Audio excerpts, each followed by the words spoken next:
ಸಮಾಜಕ್ಕೆ ಅದರಿಂದ ಲಾಭನ ಅದರಿಂದ ಉಪಯೋಗ ಏನಾಗ್ತದೆ? ಸಮಾಜಕ್ಕೆ ಉಪಯೋಗ ಆಗಬೇಕು, ನಮ್ಮ ರಾಜ್ಯಕ್ಕೆ ಉಪಯೋಗ ಆಗಬೇಕು, ರಾಷ್ಟ್ರಕ್ಕೆ ಉಪಯೋಗ ಆಗಬೇಕು ಅಂಥ ವಿಚಾರಗಳಿದ್ದರೆ ಬರೀರಿ. ಅದನ್ನು ಬಿಟ್ಟು ಕ್ಷುಲ್ಲಕ ವಿಚಾರಗಳನ್ನೇ ಬರೆಯೋದು. ನಾನು ಒಂದೊಂದು ಸಾರಿ ಟಿ ವಿನಲ್ಲಿ ನೋಡ್ತಾ ಇರ್ತೀನಿ, ಬೆಳಿಗ್ಗೆಯಿಂದ ಸಾಯಂಕಾಲದವರೆಗೂ ಅದನ್ನು ತೋರಿಸೋದು ಯಾವುದೋ ಒಂದು ವಿಚಾರನ. ಅದರಿಂದ ಎಷ್ಟು ಸಮಾಜದ ಮೇಲೆ ಪರಿಣಾಮ ಬೀರ್ತದೆ ಇಲ್ಲ ಅಂತಕ್ಕಂಥದ್ದು, ಅಥವಾ ವ್ಯಕ್ತಿ ಮೇಲೆ ಅವ್ರ ಮೇಲೆ ಏನು ಪರಿಣಾಮ ಆಗ್ಬೋದು ಅಂತಕ್ಕಂಥದ್ದನ್ನು ಕೂಡ ಯೋಚನೆ ಮಾಡ್ತಕ್ಕಂಥ ಕೆಲಸವನ್ನು ಮಾಡಲ್ಲ. ಅದರಿಂದ ನೀವು ಇದೆಯಲ್ಲ, ಈ ಅಸಮಾನತೆ ಇರ್ತಕ್ಕಂಥ ಈ ಸಮಾಜದಲ್ಲಿ ಭಾಳ ಎಚ್ಚರಿಕೆಯಿಂದ ಇರಬೇಕು. ನಾವು ಸಮಾನತೆ ತರಲಿಕ್ಕೆ ಏನೇನು ಪ್ರಯತ್ನ ಮಾಡಬೇಕು ಅದನ್ನು ಮಾಡಬೇಕು. ಈಗ ನಾನು 2 ಸಾರಿ ಮುಖ್ಯಮಂತ್ರಿ ಆಗಿದ್ದೀನಿ, ಅನೇಕ ವರ್ಷಗಳ ಕಾಲ ಅಧಿಕಾರದಲ್ಲಿದ್ದೀನಿ, ಅಧಿಕಾರದ ಪಾಲಿಟಿಕ್ಸ್ನಲ್ಲಿದ್ದೀನಿ. ಪ್ರಯತ್ನ ಮಾಡ್ತಕ್ಕಂಥದ್ದು ಅಸಮಾನತೆಯನ್ನು ಹೋಗಲಿಕ್ಕೆ ಈಗ ಗ್ಯಾರಂಟಿ ಯೋಜನೆಗಳನ್ನು ಕೆಟ್ಟದಾಗಿ ಬಿಂಬಿಸ್ತಕ್ಕಂಥ ಪ್ರಯತ್ನವನ್ನು ಮಾಡ್ತಕ್ಕಂಥದ್ದು. ಈಗ ನಮ್ಮ ಆರ್ಥಿಕ ತತ್ವಗಳಲ್ಲಿ 2 ಥರ ಇದ್ದಾವೆ. ಒಂದು ಶ್ರೀಮಂತರ ಪರವಾಗಿರ್ತಕ್ಕಂಥ ಆರ್ಥಿಕ ತತ್ವ, ಇನ್ನೊಂದು ಬಡವರ ಪರವಾಗಿರ್ತಕ್ಕಂಥ ಆರ್ಥಿಕ ತತ್ವ.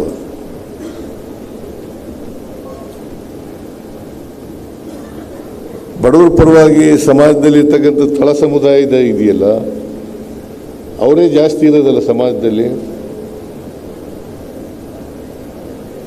ಇವ್ರಿಗೆ ಕೊಂಡ್ಕೊಳ್ತಕ್ಕಂಥ ಶಕ್ತಿ ಇಲ್ಲದೆ ಹೋದರೆ ನೀವು ಎಷ್ಟೇ ಉತ್ಪಾದನೆ ಮಾಡಿದ್ರು ಕೂಡ ಕೊಂಡ್ಕೊಳ್ಳೋರು ಯಾರು?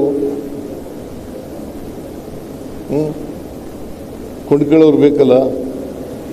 ಅದಕ್ಕೋಸ್ಕರ ಕೊಂಡ್ಕೊಳ್ತಕ್ಕಂಥ ಶಕ್ತಿ ಹೆಚ್ಚಾಗಿ ಬರಬೇಕು. ಅದಕ್ಕೆ ನಾವು ಟ್ರಿಕಲ್ ಡೌನ್ ಎಕನಾಮಿಕ್ ಥಿಯರಿ ಅಂತ ಕರಿತೀವಿ. ಟ್ರಿಕಲ್ ಡೌನ್ ಎಕನಾಮಿಕ್ ಥಿಯರಿ ಅಂತ ಕರಿತೀವಿ. ಇನ್ನೊಂದು universal basic income theory, economic theory ಅಂತ ಕರಿತೀವಿ. ಟ್ರಿಕಲ್ ಡೌನ್ ಎಕನಾಮಿಕ್ ಥಿಯರಿ ಶ್ರೀಮಂತರ ಪರವಾಗಿರ್ತಕ್ಕಂಥದ್ದು, ಸಮಾಜದ ಮೇಲಸ್ತರದಲ್ಲಿರ್ತಕ್ಕಂಥ ವ್ಯಕ್ತಿಗಳ ಪರವಾಗಿರ್ತಕ್ಕಂಥದ್ದು. Universal basic income theory, economic theory ಕೆಳ ತಳ ಸಮುದಾಯದ ಪರವಾಗಿರ್ತಕ್ಕಂಥದ್ದು. ಇವೆರಡು ಥಿಯರಿಗಳನ್ನು ನಾವು ಅರ್ಥ ಮಾಡ್ಕೋಬೇಕಾಗ್ತದೆ. ಇದು ಪ್ರತಿಯೊಬ್ಬ ಮಾಧ್ಯಮದವ್ರಿಗೂ ಕೂಡ ಗೊತ್ತಿರಬೇಕು ಅಂತಕ್ಕಂಥ ಮಾತುಗಳನ್ನು ಈ ಸಂದರ್ಭದಲ್ಲಿ ಹೇಳಲಿಕ್ಕೆ ಬಯಸ್ತಾ ಇದ್ದೀನಿ. ನೀವು ತಿಳ್ಕೋಬೇಕು, ಟ್ರಿಕಲ್ ಡೌನ್ ಎಕನಾಮಿಕ್ ಥಿಯರಿ ಅಂದ್ರೇನು, universal basic income economic theory ಅಂತಂದ್ರೇನು.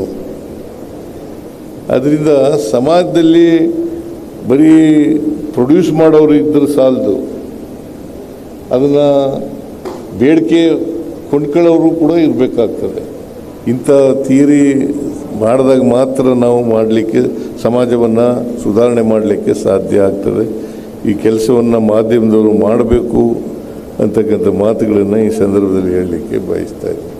ಅದರಿಂದ ಸಾಧ್ಯವಾದ ಮಟ್ಟಿಗೆ ನೀವು ಯಾರು, ಬಹಳ ಜನ ಅದರಲ್ಲಿ ಒಳ್ಳೆಯವರು ಇದ್ದಾರೆ, ಕೆಟ್ಟವರು ಇದ್ದಾರೆ.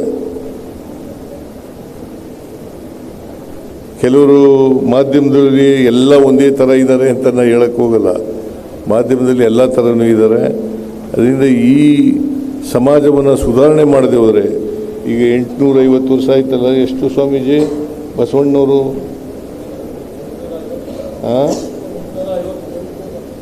12ನೇ ಶತಮಾನ. ಈ 12ನೇ ಶತಮಾನದಿಂದ ಪ್ರಯತ್ನ ಮಾಡುತ್ತಲೇ ಇದ್ದೀವಿ. ಯಾಕೆ ಇನ್ನೂ ಹೋಗಿಲ್ಲ? ಯಾಕೆ ಬದಲಾವಣೆ ಆಗಿಲ್ಲ? ಈ ಬದಲಾವಣೆ ತರ್ತಕ್ಕಂಥ ಪ್ರಯತ್ನವನ್ನು ನಾವು ಮಾಡದೆ ಹೋದರೆ ನಾವು ಸ್ವಾತಂತ್ರ್ಯ ಪೂರ್ವದಲ್ಲಿದ್ದಂಥ ಪರಿಸ್ಥಿತಿಯನ್ನೇ ಮುಂದುವರಿಸಿಕೊಂಡು ಹೋಗಬೇಕಾದಂಥ ವ್ಯವಸ್ಥೆ ಇರ್ತದೆ. ಅದಕ್ಕೋಸ್ಕರ ಮಾಧ್ಯಮದವರು ಪಾತ್ರ ಭಾಳ ದೊಡ್ಡದಿದೆ ಅಂತಕ್ಕಂಥ ಇವತ್ತಿಗೂ ಕೂಡ ಜನರು ನಿಮ್ಮ ಮೇಲೆ ನಂಬಿಕೆ ಇಟ್ಕೊಂಡಿದ್ದಾರೆ. ಜನರು ನಿಮ್ಮ ಮೇಲೆ ನಂಬಿಕೆ ಇಟ್ಕೊಂಡಿದ್ದಾರೆ. ನಾನು ನಂಬಿಕೆ ಇಟ್ಕೊಂಡಿದ್ದೀನಿ,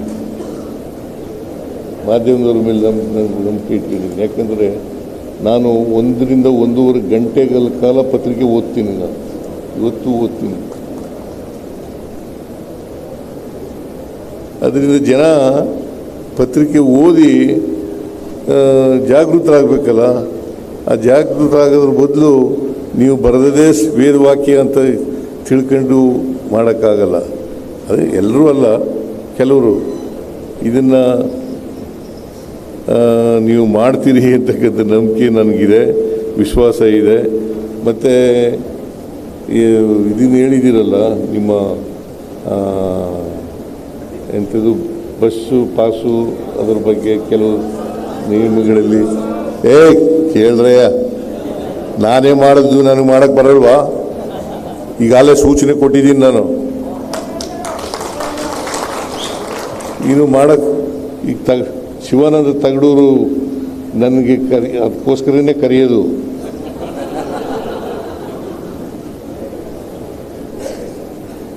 ಶಿವಾನಂದ ತಗಡೂರು ಈ ಹಳ್ಳಿಗಾಡಿನಲ್ಲಿ ಇರ್ತಕ್ಕಂಥ ಪತ್ರಕರ್ತರಿದ್ದಾರಲ್ಲ, ಅವ್ರಿಗೆಲ್ಲ bus pass, free bus pass ಕೊಡಬೇಕು ಅಂತ ಹೇಳು.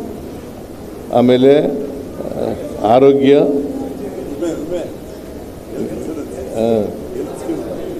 ಆ ನಿಯಮಗಳಲ್ಲಿ ಏನಾದರೂ ತೊಂದರೆಗಳಿದ್ದರೆ ಅದನ್ನು ನಿವಾರಣೆ ಮಾಡ್ತಕ್ಕಂಥ ಕೆಲಸವನ್ನು ಮಾಡೋಣ. ಈಗಾಗಲೇ ಸೂಚನೆಗಳನ್ನು ಕೊಟ್ಟಿದ್ದೀನಿ. ನಿವಾರಣೆ ಮಾಡಿಕೊಳ್ಳೋಣ. ಉದ್ದೇಶ ಸಫಲ ಆಗಬೇಕಲ್ಲ, ಆ ಉದ್ದೇಶ ಸಫಲ ಆಗ್ತಕ್ಕಂಥ ಕೆಲಸವನ್ನು ಮಾಡೋಣ ಅಂತಕ್ಕಂಥ ಮಾತುಗಳನ್ನು ಹೇಳಿ, ನೀವು ಜನಪರವಾಗಿರಿ, ಸಮಾಜದ ಪರವಾಗಿರಿ ಅಷ್ಟೇ. ಯಾರು ಅಶಕ್ತರಿದ್ದಾರೆ, ಯಾರಿಗೆ ಧ್ವನಿ ಇಲ್ಲ, ಅವ್ರ ಪರ ಇರಿ. ಅಲ್ಲ, ಇರ್ತೀರಿ ಅಲ್ವಾ? ಓಕೆ, ನಿಮ್ಮೆಲ್ಲರಿಗೂ ನಮಸ್ಕಾರ. ಇದನ್ನು ಅತ್ಯಂತ ಸಂತೋಷದಿಂದ ಉದ್ಘಾಟನೆ ಮಾಡಿದ್ದೀನಿ.